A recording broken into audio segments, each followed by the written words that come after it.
long as we have dry weather, we should be able to open Saturday afternoon. Some hope for drivers and locals. Progress in the last week in this area is nothing short of incredible. At least one lane of I-70 will reopen in Glenwood Canyon after being closed for nearly 2 weeks. And from 2 shots to 3. COVID-19 booster shots are set to be authorized this week, but only for certain groups. And just wanting their money back. Not right, wrong. More victims, out thousands of dollars for vacation homes they don't want. So it's very sad that these people no longer have that money. Signs of success. A lot of progress has been made on I-70 over the past week and a half to clean up extensive mudslide damage. Still plenty of work to do, but by this Saturday, one lane in each direction is expected to finally open back up through Glenwood Canyon. Starting off with some good news tonight. Yay. Thank you for joining us at 5. I'm Shannon Ogden. I'm Ann Trujillo. Denver7's Veronica Acosta was alongside Governor Polis as he toured the interstate and found out when all lanes are expected to open. Crews are really focusing in on the Blue Gulch area. That's the part through the canyon that had the most damage and where traffic will be down to one lane in each way, at least for the time being. Good news is mud's cleared. Good news is the road is intact in most places. Bad news is there are some structural damage in a few areas. That structural damage is exactly what Governor Jared Polis got a look at Wednesday morning. This is the biggest spot of concern, a 15-foot hole on the eastbound lanes near Blue Gulch. As the mud has nearly all been cleared, we find that the major damage is about a 15-foot pothole. You might call it a pothole from hell. No road for about 15 feet. That needs to be fixed by Saturday. This drone video from last week gave us a glimpse into just how bad this portion of I-70 through Glenwood Canyon was left after multiple mudslides. Once CDOT engineers were able to make their way in to assess the damage and clear debris, that's when they came upon this. We are in many ways fortunate that the structural damage wasn't worse. There could easily have been additional holes, larger gaps that would have required additional days and weeks to repair. The eastbound lanes aren't the only ones damaged. The westbound deck also had a portion taken off. The strands are damaged and they affect the structural integrity of the periphery, but the center line is okay. The governor also took a look at the Devil's Hole area where a portion of the river is still dammed by debris. We have to finish moving the debris. Right now, the goal is to get the 15-foot hole filled and repaved safely. That has to be patched up before traffic can flow. Once that happens, one lane in each direction will reopen. Governor Polis said the goal is to have all lanes of I-70 through the canyon fixed and reopened by Thanksgiving. In Dotsero, I'm Veronica Acosta, Denver7. And Cottonwood Pass has been seen as a possible alternate route to I-70 closures, and that is a controversial move for people who live and drive the area. Taking a closer look tonight, now Eagle and Garfield counties want to find ways to improve it. Now, officials found 6 areas that do need substantial improvements. They would allow for the pass to then be widened and increase the line of sight for drivers. These projects would cost between $10 and $15 million. State or federal funding would be needed for these improvements. But even if all these proposed projects are completed, the road would still not be considered a permanent alternate route to I-70. Now, we do have detour suggestions on how to get around the I-70 closures up right now on the denverchannel.com. And you can also get the latest on the free Denver7 Plus app. You just download it now on your favorite streaming device. Well, today, storms were definitely not an issue. Right now, it's really more about the heat. Yeah, we were approaching triple digits today. However, some of that wildfire smoke is finally starting to push out of here. Chief Meteorologist Mike Nelson joins us now. And Mike, the question really is, will the air quality continue to get better? A little, not a whole lot better, but a little bit better.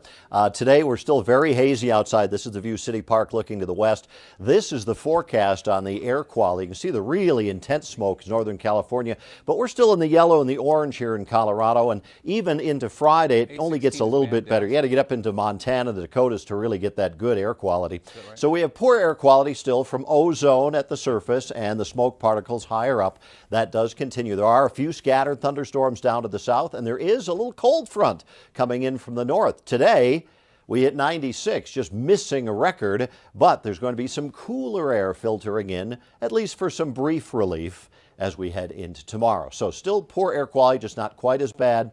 A little cooler tomorrow, hotter again though for the weekend, but there will be some thunderstorms returning, and perhaps some of those showers will help clear the skies a little bit from all that smoke. Thank you. The FDA is set to authorize COVID-19 vaccine booster shots by this week for people who are immunocompromised. Those are people with certain diseases like cancer. In fact, according to CNN, that announcement should come within the next 48 hours. For now, this would be a third shot of either the Pfizer or Moderna vaccines. And looking deeper tonight, a recent study by Johns Hopkins researchers found that vaccinated immunocompromised people are 485 times more likely to end up in the hospital or possibly die from COVID-19 compared to the general population that is vaccinated.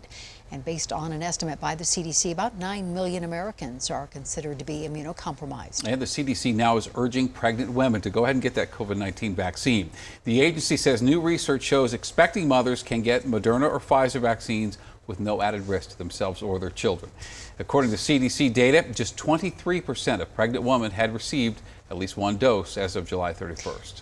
Teachers and school staff in California will be required to be vaccinated against COVID-19 or agree to regular testing under a new order by that state's governor. This makes California the only state to issue a vaccine mandate for teachers. Now, here in Colorado, only Denver public schools are requiring teachers to be vaccinated by September 30th. Governor Polis has not issued any statewide mandates for teachers. However, we just learned that Aurora Public School teachers and staff will be required to get vaccinated once the FDA gives full approval to the vaccine. Of course, teachers are around students, but according to a new survey from the Kaiser Family Foundation, 1/5 of parents with kids who are eligible to get a COVID-19 vaccine say they won't vaccinate them. Looking more in depth at the data now, parents' biggest concerns were about the immediate and long-term side effects of the vaccine. A quarter of parents say they might get their kids vaccinated, just not right now. FEMA today was sending out a nationwide emergency alert to test their system. But when the time came and went here at the Denver7 newsroom, not a single one of our phones buzzed with that alert. So we reached out to FEMA. Turns out if you have anything other than an Android, you have to go through a whole separate process and call a number to opt in. So if you don't have an Android and you do want to sign up, we have a step-by-step guide how to do that on the denverchannel.com. Vacation dreams turned into a nightmare. More victims are now coming forward telling Contact Denver7 they also paid a Denver area consultant thousands of dollars to get out of their timeshares. And now, just 1 week after our original story, a former employee is talking about what it was like on the inside. With that, here's Denver7's Liz Gilardi.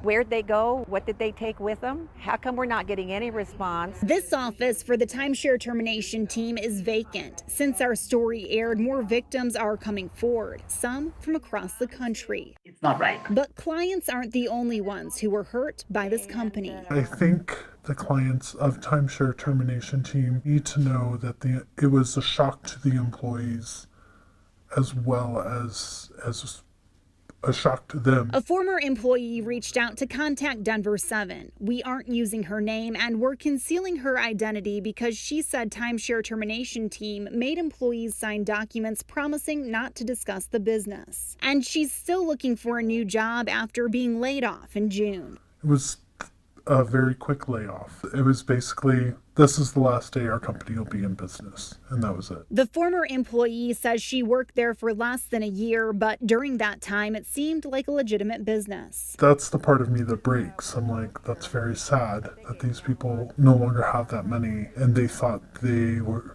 entrusting it to a company that could assist them. We're still working to find out what happened to the timeshare termination team. Well, first of all, not every timeshare is created equal. Brian Wilbur introduced himself as the owner along with his wife Holly. He made the rounds on local TV, including a sales program on Denver7 that is not affiliated with our news department. And helping those timeshare owners that are looking to put that chapter behind them. He also appeared on other stations in the Denver TV market and across the country. But where is he now? We went to his home in Douglas County looking for answers. Yeah, I'm so sorry. We can't speak with you right now. I'm looking to speak with Brian Wilbur. Are you his wife? Here. He's not here. Although Brian wasn't home, we tried asking his wife a few questions. What happened with timeshare termination team? I'm so sorry. Can you answer any questions about what happened? What happened to all of the money that people paid you? wrong. Catherine Topin contacted us from Georgia. She wants to know where her money is. So it's not that business went bad for them. This was intentional. She says she paid more than $6,000 to the timeshare termination team. She's caring for her elderly mother and needs the money. I know that my deposit is unrecoverable because it was personal check. And after seeing the story of a Colorado grandmother who lost more than $14,000, this former employee says she wants to know what happened too. We all had a really bad, sick taste in our mouth. You'd have to be pretty shameless not to have that feeling. And save the day. It's really what we do. I like that. Save the day. But isn't it also shameless to go on local TV and promote a business, only to suddenly close up shop, leaving people without jobs, leaving clients who are now out thousands of dollars with nothing to show for it? Liz Gilardi, Denver 7. It's a small sacrifice we can make for some, real heroes that are out there every day. Going where help is needed most. One Colorado nonprofit is delivering some much-needed resources to California firefighters. I can't even describe the feeling, what it's like to be able to provide that to someone. And Broncos fever is heating up.